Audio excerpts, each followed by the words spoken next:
What does spirituality mean to you? I don't even like to try and define it. It is who we are. We are spirit. I think as long as we try to define it, as long as we try to put a set of concepts or ideas or rules with it, you're limiting it. Whenever I've tried to think logically and be sensible, and it just never worked out for me. It didn't work out. And I was always, or sometimes it worked out, but I was miserable.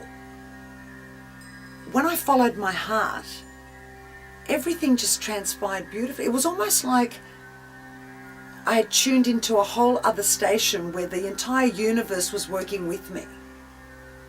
Here it was like there were blocks and there's another voice up here. I don't like this voice. I never did. I don't like the sound of it. This voice here soothes me. It guides me. It never misleads me. It just feels right.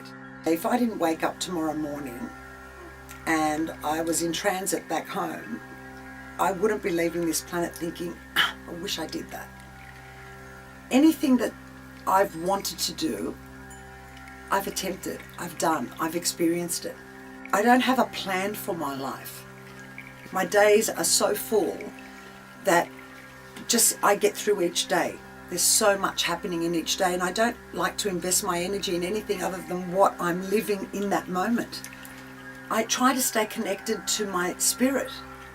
I think all discomfort comes from a disconnection that occurs. People get caught up in this big noisy world with all this technology, and a depressed human being is depressed for the most part because they've lost some fragment of themselves. I see it that way, and I know what that feels like. There were periods in my life where I have felt that, and that's what I've put it down to, because the moment I reconnected with that higher aspect of myself, that I'm happy and I'm at peace regardless of what's occurring around me. That's the key. Before I even started school, my mother taught me to speed read. She used to buy me volumes and volumes of Enid Blyton books and force me to sit down and read, and she would time me how many words I could read in a minute. And then if I said to her, well, I read these pages, she'd say, really? And she'd take the book and she would give me a comprehension test. Are you reading? Are you understanding what you're reading? Or are you just going... There's nothing more comforting than sitting in a room surrounded by books and the smell of old books. I couldn't have wished for a more understanding group of souls under one roof. If it doesn't touch my heart, it hasn't done the job for me.